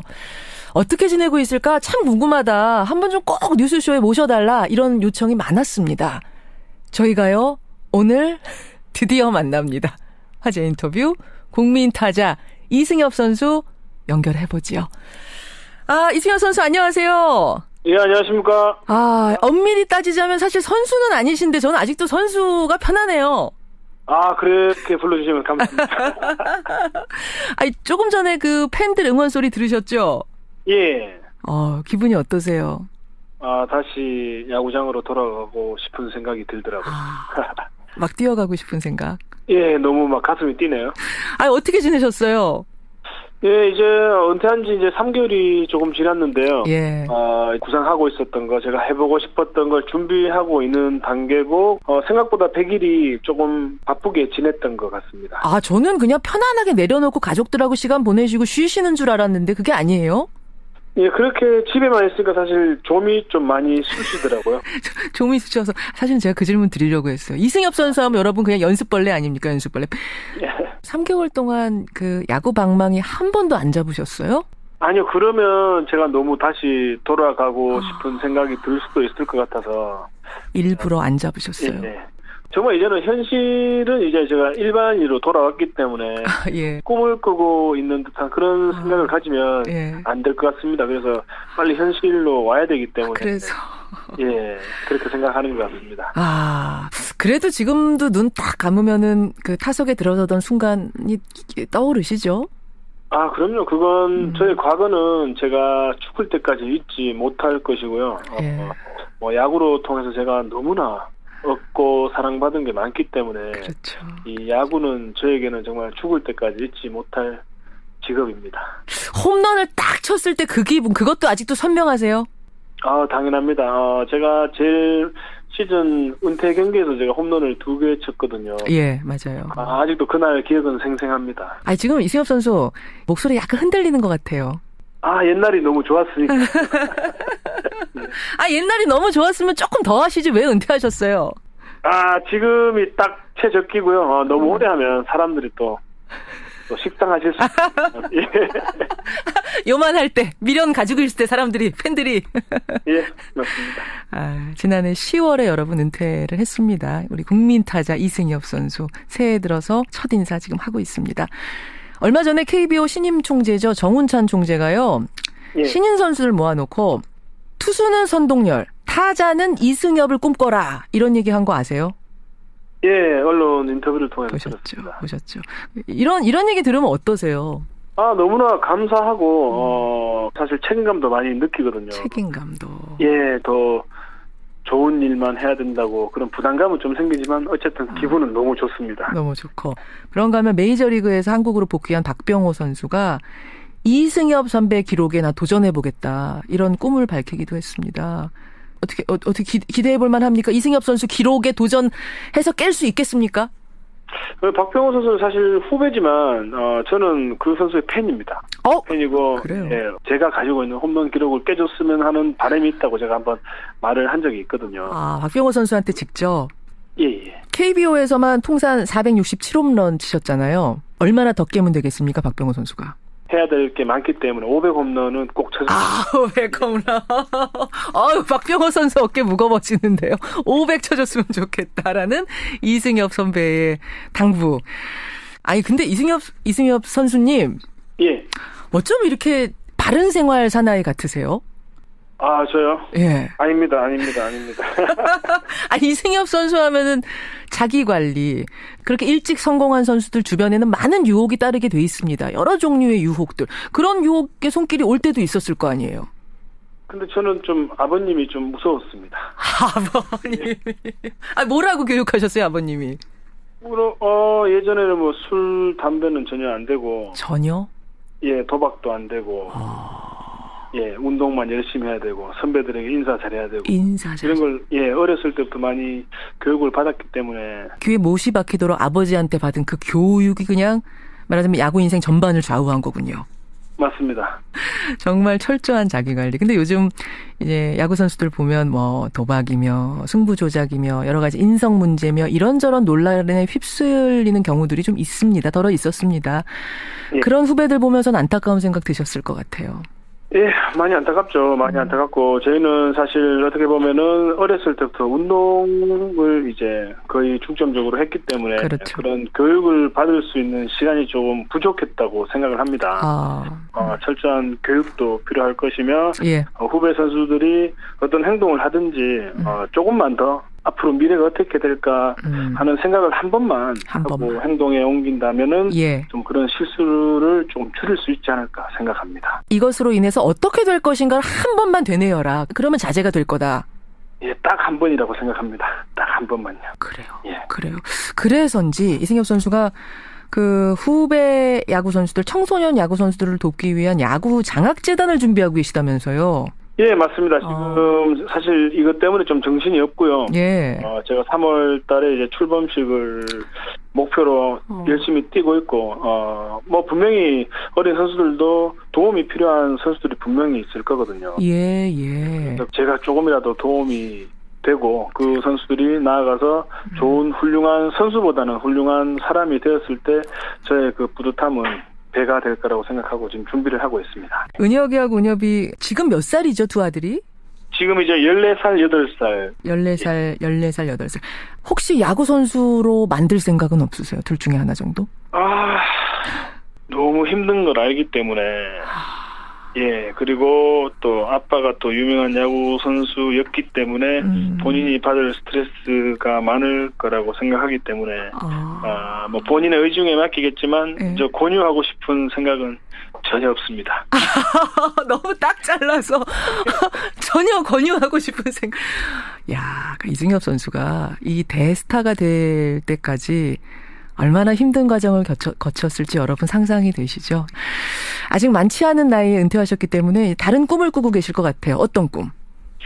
네, 우선 1, 2년 정도는 조금 이 밖에서 좀 생활을 하고 싶습니다. 야구장을 벗어나는 것이요. 야구장 밖에서. 예. 그리고 뭐 제가 제일 잘 했는 게 야구고 제가 제일 잘 아는 것도 야구이기 때문에 어떤 직업을 택할지는 모르겠지만 제가 야구장 주위에서 항상 있을 것 같습니다. 그리고 제가 평생 야구인으로 살 것이고 야구를 제외한 다른 직업은 전혀 가지지 않을 생각이기 때문에 평생 야구인으로 살겠습니다. 근데 이제 삼성 팬들 얘기 들어보면 이승엽 선수가 지도자 교육을 좀 받고 다시 지도자로 삼성에 돌아와줬으면 좋겠다라는 꿈을 얘기하시는 분들이 꽤 계시더라고요. 그래서 그런 문제는 굉장히 좀 민감한 문제일 수도 있는데요. 제가 능력이 될지 안 될지도 모르고 합의가 됐을지 안 됐을지도 모르고 모든 건 이제 시간이 지나보고 사실 어떻게 말씀을 드릴 수가 없네요. 그럼 만약 이제 여러 가능성 중에 지도자라는 가능성이 어떻게 잡혔어요. 그래서 지도자가 됐다면, 감독이 되면 당연히 일지망은 삼성인가요? 그럼요. 그건 망설임이 없으시네요. 네, 그럼 제가 삼성에서 제가 얻은 것도 많고 제가 받은 게 너무 많기 때문에 보답을 해야 되는 거는 당연하다고 생각합니다. 근데 이거는 아주 먼 훗날의 이야기 같습니다. 그래요. 예, 이승엽 선수. 팬들이 참 너무나 사랑하는 선수고 지금도 너무나 사랑하고 있고 예전에도 뜨겁게 응원해줬던 선수. 지금 많이들 듣고 계십니다. 팬들께 한 말씀 끝으로 하시죠. 예, 우선 이렇게 청취해 주셔서 너무 감사드리고, 야구 선수 이승엽은 끝났지만, 인간 이승엽은 이제부터 시작이기 때문에, 많은 격려와 관심도 부탁드리며, 많은 청취자분들도 새해 복 많이 받으시고, 올 한 해 항상 가정에 항상 좋은 일, 기쁜 일만 있으시기를, 저 이승엽도 응원하겠습니다. 잘 부탁드리겠습니다. 이승엽 선수 새해 복 많이 받으시고요. 제2의 인생 응원하겠습니다. 네, 너무 감사합니다. 예, 고맙습니다. 예, 새해 복 많이 받으십시오. 복 많이 받으십시오. 예, 참 훈훈하네요. 이승엽 선수였습니다. 한반도기를 들 것인가 말 것인가, 단일팀을 구성할 것인가 말 것인가, 지금 문자가 너무 많이 들어와서요. 저희가 집계해서 내일 정확히 발표하겠습니다. 내일 뵙죠. 고맙습니다. 독점주의, 검사가 모든 것을 수사하고 기소하고 재판까지 그리고 집행까지 하던 것을 지금 기소독점주의의 일부 지금 분리가 되겠습니다. 그렇죠. 여기에 대해서 이제 한국당의 우려 지점은 옥상옥 우려더라고요. 공수처를 만든다 한들 결국 검찰에서 그쪽으로 인력 보낼 건데 그게 결국 형식뿐이지 뭔가 실질적으로 뭐가 있겠는가 반대한다. 어떻게 생각하세요? 이미 모순적인 말씀인데요. 옥상옥이라는 것은 지붕 위의 지붕인데요. 고위공직자의 범죄에 관해서는 공수처가 전담하는 것이기 때문에 지붕이 두 개일 리가 없겠습니다. 또 과거의 지붕이 권력과 유착해가지고 제 기능을 다하지 못한 반성적 차원에서 고려되는 것이니까 역시 틀린 주장이라 하겠습니다. 이 부분 설득이 될까요? 지금 자유한국당의 입장 굉장히 완강하던데요. 특히 공수처 분야에 있어서는. 글쎄요. 공수처 부분에서 왜 이렇게 이성적인 논쟁이 되지 않는지 저는 이해가 되지 않습니다. 국민의 86%가 지지하고 있습니다. 문재인 대통령의 지지율이 70%에서 75%까지 나오는데 항상 대통령의 높은 지지율보다도 10% 이상 나옵니다. 왜 이 부분만 가면 정말 이성적인 논쟁이 안 되는지 충분히 설득할 수는 있는데 우리 새로 구성된 사개특위의 장재원 간사님을 포함해서 위원님들은 법사위원님들하고는 좀 다를 거라고 그런 기대를 갖고 있습니다. 기대를 갖고. 왜 반대한다고 생각하세요? 공수처에 대해서. 다른 이유가 있다고 생각하세요? 글쎄 어제 표현한 거에 하면 이제 두 개의 칼, 쌍검이니 또는 대통령이 다 장악하는 거 아니냐라는 이런 우려인 것 같습니다. 그것은 공수처의 설계를 잘하면 충분히 불식시킬 수 있는 그런 우려라고 생각해요. 알겠습니다. 근데 박 의원님 지금 이제 이렇게 되다 보니까 청취자 문자도 들어옵니다. 6126님이라든지 7000님 이런 분들 문자 뭐냐면 국정원하고 검찰의 힘을 권력을 빼다 보니까 경찰 조직의 힘이 상대적으로 커졌다. 그런데 경찰은 비리로부터 정말 안전한 것인가? 경찰은 온전히 100% 신뢰할 수 있는 조직인가? 이거 우려된다라는 문자 들어오거든요. 어떻게 보세요? 당연하죠. 커다란 우려가 있습니다. 저 역시 마찬가지입니다. 지금 서풍제 인기를 끌고 있는 1987이라는 영화에도 생생하게 그러한 역사적 사실들이 드러나고 있죠. 거기 보면 말이죠. 사실 경찰도 거의 공범이거든요. 맞습니다. 그렇기 때문에 검경 수사권 조정의 대전제가 있습니다. 그것은 자치경찰제의 도입이고요.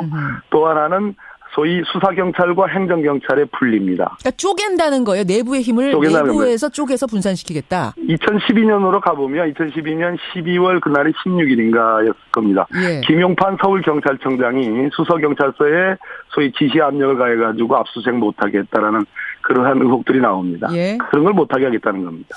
근데 이제 경찰 내부에서 이런 얘기 나와요. 수사경찰, 행정경찰 쪼갠다는 게 이게 실질적으로 얼마나 효과가 있겠는가. 사실은 수사경찰이 뭐 행정도 같이 하게 되고 행정경찰이 수사에도 개입하게 되고 이렇게 선을 좀 넘나들게 되는 거지 그게 무자르듯 쪼개지지 않을 거다. 어떻게 생각하세요? 네, 그건 경찰 측의 얘기고요. 하나를 얻기 위해서는 많은 그 양보와 책임이 따르는 건데요.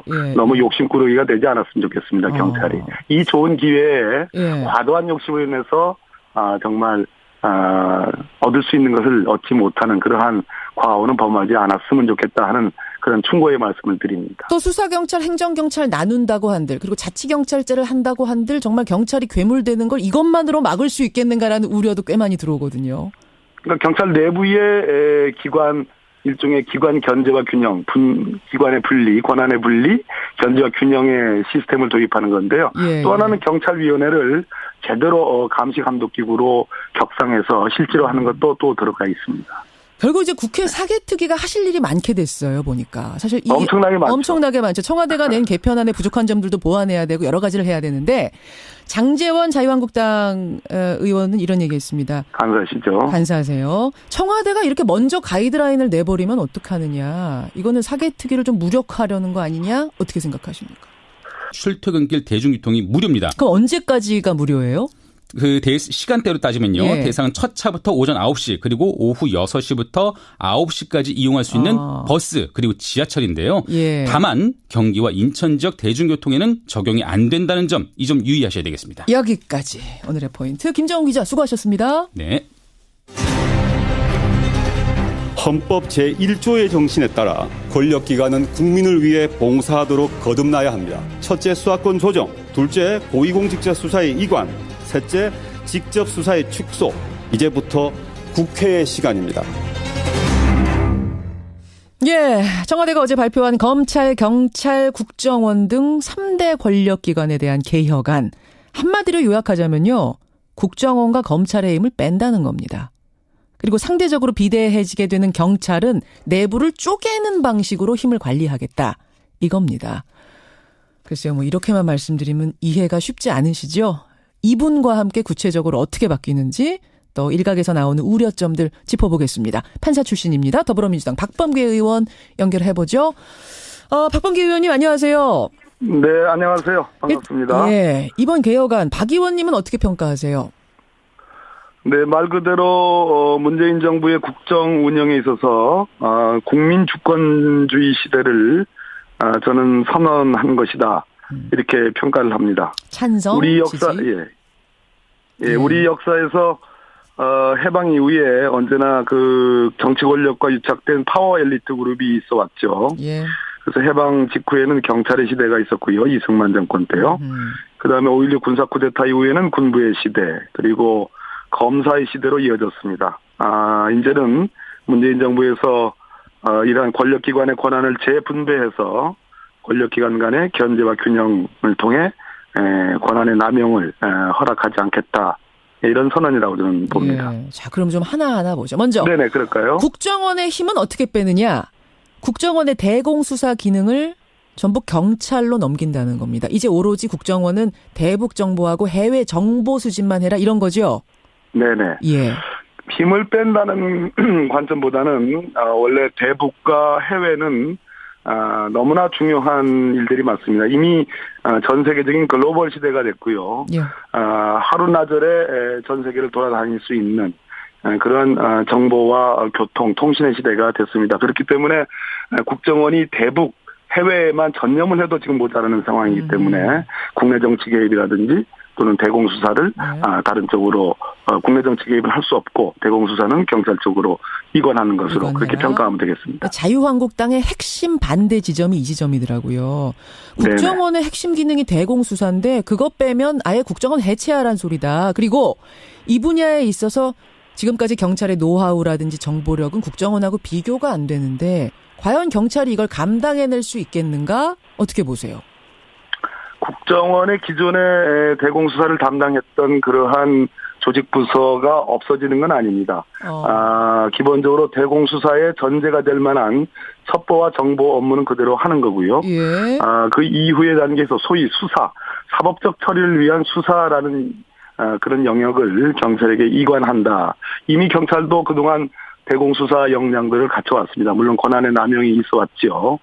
그런 측면에서 그렇게 받아들이면 되는데 뭐 자유한국당이 그것은 뭐 국정원에 뭐 일종의 물을 닫는 거다 이렇게 표현하는 것은 제가 보기에는 이해가 좀 덜 된 거 아닌가. 충분히 설득할 수 있다고 생각합니다. 그 말씀은 그럼 국정원이 이 정보를 수집한 다음에 그걸 경찰과 공조해서 경찰이 수사하도록 하면 별 문제 없을 것이다 이렇게 보시는 거예요. 그렇습니다. 예, 네, 정확히 말씀하신 겁니다. 설득하실 수 있다. 검찰로 가보죠. 검찰의 힘은 그럼 어떻게 빼느냐. 공직자 비리 수사처, 그러니까 공수처를 독립기구로 만들고 거기다 기소권까지 줍니다. 여러분 지금까지 세상 모든 기소권을 다 가지고 있던 검찰이 처음으로 뭐 일부긴 합니다만 기소권을 넘겨주는 거죠, 박 의원님. 소위 말해서 기소 이미 지난 6월달, 7월달에 국정기획자문위가 출범해서 정리된 로드맵입니다. 이것을 일종의 행정부의 수반인 대통령과 대통령의 비서인 민정수석 비서관이 강조를 하는 겁니다. 사개특위가 실질적으로 가동되기 전에 이러이러한 문재인 정부의 국정 철학, 국정 운영 기조를 저는 강조한 것이다. 그렇기 때문에 이것이 무슨 가이드라인을 무슨 뭐 제시했다든지 그런 오해는 좀 거두어 주십사. 지금부터 국회의 시간이고요. 국회의 시대가 지금 온 겁니다. 알겠습니다. 착실한 논의를 하면 되겠습니다. 착실하게 논의해 가자. 예. 박범계 의원 여러분 만나고 계십니다. 박 의원님 시간이 조금밖에 안 남았지만 하나만 좀 질문 드릴게요. 예. 다스에 대한 수사가 지금 진행 중입니다. 그렇죠. 이제 MB까지 과연 수사할 수 있겠는가 없겠는가 이 부분이 관건인데 시간 얼마 안 남았고요. 지금 MB에 대한 증거 뭐 새로 나온 게 있답니까? 이제 압수수색을 전격적으로 했고 관련 증거들이 좀 확실하게 이렇게 수집이 되고 있는 것 같습니다. 검찰에 나가서 진술했던 사람들을 얘기를 좀 들어보면 다스와 관련된 뭐 매우 중요한 두 사람 2001년도와 2008년도에 입사의 결정적인 계기는 MB의 허락을 받아서 했다라는 그러한 진술도 있는 것 같습니다. 물론 이건 제가 수사기관으로부터 들은 얘기는 아니고요. 진술했던 사람으로부터 전해들은 얘기입니다. 그렇기 때문에 그게 무슨 말인가요? 입사를 하는데 MB 허락받아서 입사를 했다니요? 네, MB가 다스와 무관하면 있을 수가 없는 일이죠. 자신이 입사를 하는데 최종 허락은 MB로부터 떨어졌다. 이렇게 그런 증언을 진술이 했어요? 있는 것으로 알고 있습니다. 2001년도와 2008년도 서로 다른 두 사람입니다. 2001년과 2008년 지금도 혹시 재직 중인 사람들입니까?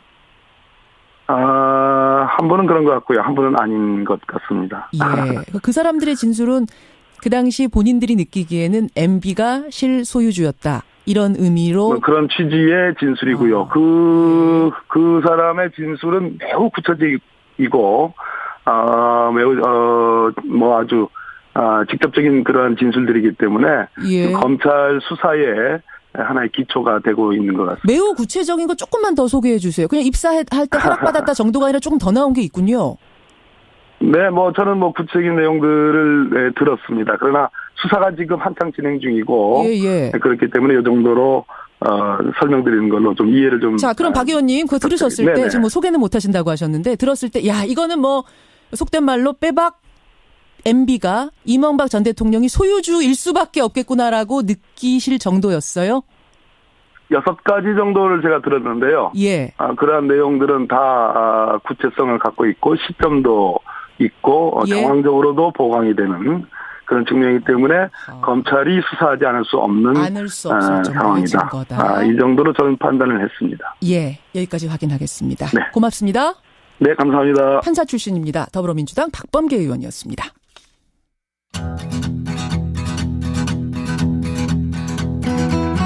김현정의 뉴스쇼는 청취자 여러분의 참여로 이루어집니다. 트위터, 페이스북, 레인보우 게시판, 그리고 단문 50원, 장문 100원의 유료 문자 샵 1212, 우물정 1212 통해 참여하실 수 있습니다. 김현정의 뉴스쇼, 여러분과 함께 만듭니다. 김성환의 행간 시사평론가 김성환 씨 나오셨습니다. 어서 오십시오. 네, 안녕하세요. 미세먼지 뚫고 오셨어요? 예. 정말 차 그 유리창에 미세먼지가 막 붙는 것 같아요. 여러분 마스크 꼭 하시고요. 오늘 꼭 챙기셔야 됩니다. 네, 특히 방송하시는 분은. 행간 뭐 가지고 오셨습니까? 영화 1987 흥행 돌풍으로 박종철 열사에 대한 관심이 지금 높아지고 있는데요. 마침 어제가 박 열사의 31번째 길이었습니다. 각종 추모 행사가 그래서 많이 열렸는데요. 영화 1987과 박종철 열사 추도식, 이 뉴스의 행간을 좀 살펴볼까 합니다. 매해 돌아오는 기일인데 영화 덕분인지 올해는 추모 열기가 굉장히 뜨거웠어요. 네, 맞습니다. 이 영화 택시 운전사 때문에 그게 이제 흥행하면서 5.18 광주 민중항쟁이 더 조명이 됐잖아요. 지난해. 그러니까 좀 비슷합니다. 영화 1987 덕분에 박종철 열사를 기억하는 사람이 많이 늘었습니다. 또 예년에 비해서 추모 열기도 더 뜨거웠는데요. 어제 박 열사 묘소가 있는 경기도 마속 모란공원에서 추도식이 열렸습니다. 이 고문치사 사건을 폭로한 이부영 전 국회의원, 이한열 열사 어머니, 배은심 씨 등 한 150여 명이 참석을 했습니다. 또 추도식 하루 전에는 영화 1987 장준환 감독과 배우들이 묘소를 찾아서 또 고인을 추모하기도 했고요. 그래요. 서울 관악구청은 박 열사가 대학 시절 지냈던 하숙집 앞 거리, 이 녹두거리라고 하죠. 서울대 녹두거리. 이거를 박종철 열사 거리로 명명하는 행사도 가졌습니다. 또 이철성 경찰청장은 주요 간부들과 이 옛 남영동 대공분실을 찾아서 영정 앞에 헌화를 했는데요. 이 경찰 지휘부가 단체로 공식 방문을 해서 박 열사를 추모한 건 이번이 처음 있는 일입니다. 저는 이 장면이 제일 인상적이더라고요. 이철성 경찰청장. 사실은 백남기 농민 사망 사건, 그 물대포 사건과 오버랩이 되는 인물 아닙니까? 네, 맞습니다. 겹쳐져서 떠오르는 인물인데 그 인물이 헌화하는 그 장면이 상당히 저는 인상적이었는데 이 뉴스에도 행간이 있습니까? 네. 첫 번째 행간은 아직도 정부의 공식 사과를 받지 못했다입니다. 누가요? 박 열사가 고문 끝에 사망한 지 31년이 됐습니다. 근데 유족은 아직도 정부의 공식 사과를 받지 못했습니다. 그래요?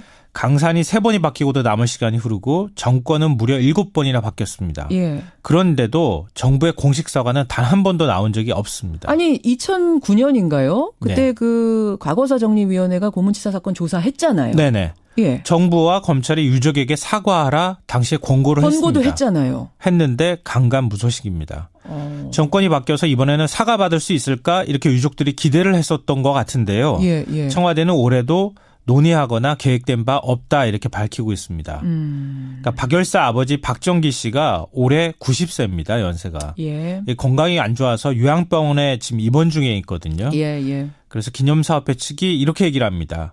돌아가시기 전에 대통령께서 손이라도 잡아주시고 사과의 말씀 전해주셨으면 좋겠다. 근데 아직도 정부의 입장은 나오지 않고 있는 상황입니다. 그렇군요. 두 번째 행간 뭡니까? 두 번째 행간은 사과 대신 권력기관 개혁 방안을 내놨다입니다. 어제가 기일이었는데 어제 권력기관 개혁 방안 내놨거든요. 이것도 행간이 있습니까? 그것이 바로 행간입니다. 굉장히 상징성 있는 장면이다 이렇게 봐야 될 것 같은데요. 어제 청와대 조국 민정수석이 그 개혁 방안을 발표했잖아요. 모두 발언에서 이렇게 말을 했습니다. 31년 전 오늘 22살 청년 박종철이 물고문을 박다 죽임을 당했다. 맞아요. 그런 말 했습니다. 그러니까 경찰의 가혹한 물고문과 검찰과 국정원의 은폐가 결국은 이런 사태를 만들었다는 얘기고요. 이런 권력기관의 잘못이 계속 그동안에 반복돼 왔다는 점을 강조했습니다. 물론 그때 그대로 하나도 안 변했다 그런 의미는 아닙니다. 점점 나아지고 있지요. 하지만 그때를 상기할 때 아직도 미진한 점이 있지 않겠는가라는 얘기였어요. 그다음에 이제 조국 수석이 이렇게 이 말을 붙였는데요. 2016년 국민이 촛불을 들었던 원인, 대통령이 탄핵된 원인이 이 권력기관의 잘못이고 문재인 정부는 이 악순환을 끊겠다 이렇게 얘기를 했습니다. 그러니까 박 열사 사망에 대한 사과 요구에 조국 수석은 뭐 말하자면 권력기관 자체를 바꾸겠습니다. 사과 대신 근본적인 개혁을 하겠습니다. 이렇게 화답을 했다고도 볼 수 있습니다. 그러니까 지금 야당이 뭐 권력구조 개편에 강하게 반발하고 있지 않습니까? 그렇죠. 자유한국당은 뭐 개혁이다. 바른정당은 문재인표 둔갑술이다. 이런 표현까지 지금 사용하고 있는데요. 청와대도 아마 이런 기류를 미리 읽었을 겁니다. 그래서 박종철 열사 기일에 딱 맞춰서 개혁안을 상징적으로 발표를 했다 이렇게 볼 수 있고요. 영화 1987로 뜨거워진 추모 여론을 등에 좀 업고 야당 반대를 좀 돌파하겠다.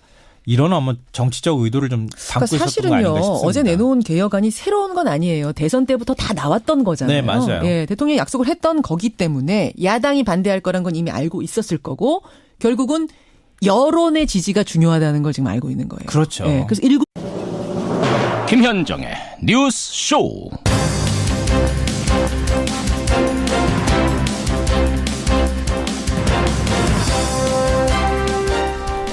이제부터는 국회 시간이다. 애청자 여러분 안녕하십니까? 어제 청와대 조국 수석이 권력기관 개편안을 발표하면서 한 말입니다. 그동안 권력을 남용해왔던 검찰과 국정원의 힘을 빼겠다는 게 골자입니다. 그런데 문제는 그 힘을 넘겨받은 경찰이 그 힘을 얼마나 적절하게 쓸 것인가 하는 겁니다. 백남기 농민의 물대포 사건을 떠올려 보면 아직도 경찰은 온전한 신뢰의 대상은 아니기 때문이죠. 결국 경찰이 괴물이 되지 않도록 그 비대한 힘을 잘 관리하는 것, 그것이 관건입니다. 물론 이건 청와대 안입니다. 이 안이 실현되려면 바꿔야 할 법만 6개 이상이죠. 그래서 이제부터는 국회의 시간입니다. 그런데요, 오늘 아침 시간은 권력 개편안보다 당장 미세먼지가 문제네요. 오전에도 중부지방 미세먼지 상태가 좋지 않은데 오후가 되면 전국이 매우 나쁜 상태에 접어듭니다. 마스크들 꼭 챙기시고요. 김현정의 뉴스쇼 출발합니다.